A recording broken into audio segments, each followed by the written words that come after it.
কালিয়াকৈর থানায় পুলিশের কার্যক্রম শুরু, স্বস্তিতে জনগণ। বৈষম্য বিরোধী আন্দোলনে হামলা, ভাঙচুর, অগ্নিসংযোগের কারণে অনিরাপত্তায় থানা বন্ধ করে চলে যায় পুলিশ। সপ্তাহখানেক পর কর্মস্থলে ফিরে 12 আগস্ট সোমবার থেকে পুলিশ সীমিত পরিসরে থানার কার্যক্রম শুরু করে। এ খবরে স্বস্তি বোধ করছেন জনগণ। থানার সেবা প্রার্থী ও পুলিশ সূত্রে জানা গেছে, গত 4 আগস্ট বৈষম্য বিরোধী আন্দোলনে হামলা, ভাঙচুর, অগ্নিসংযোগের কারণে অনিরাপত্তায় থানা বন্ধ করে চলে যায় কালিয়াকৈর থানা পুলিশ। 12 আগস্ট সোমবার সকাল থেকে পুলিশ সীমিত পরিসরে তাদের কার্যক্রম শুরু করেছে। সেবা নিচ্ছেন সাধারণ মানুষ। এ খবরে স্বস্তি বোধ করছেন জনগণ।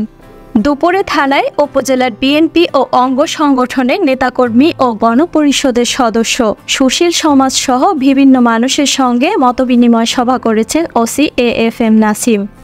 এ সময় উপস্থিত ছিলেন কালিয়াকৈর উপজেলা বিএনপির সভাপতি হেলাল উদ্দিন, উপজেলা বিএনপির সিনিয়র যুগ্ম সম্পাদক শহীদুল ইসলাম, উপজেলা স্বেচ্ছাসেবক দলের আহ্বায়ক শামসুজ্জামান শিপলু বকশী, গণ অধিকার পরিষদের কেন্দ্রীয় কমিটির যুগ্ম আহ্বায়ক ও গাজীপুর জেলার আহ্বায়ক পাঠান আজহার সহ বিএনপির অঙ্গ সংগঠনের নেতাকর্মী, সুশীল সমাজের প্রতিনিধি দল, পুলিশের অন্যান্য কর্মকর্তা ও উপজেলার কর্মরত সাংবাদিকবৃন্দ। উপজেলা বিএনপির সভাপতি হেলাল উদ্দিন বলেন, পুলিশ ছাড়া জনগণের সেবা সম্ভব নয়, আর সংখ্যালঘু সম্প্রদায়ের ওপর হামলা, নির্যাতন চালালে কাউকে ছাড় দেওয়া হবে না। তবে পুলিশকে নিরপেক্ষভাবে তাদের দায়িত্ব পালনের আহ্বান জানান তিনি।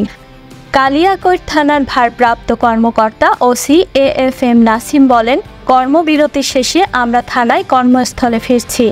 এখন সীমিত পরিসরে থানার কার্যক্রম শুরু করা হয়েছে, তবে ধীরে ধীরে স্বাভাবিকভাবে কাজ করবে পুলিশ।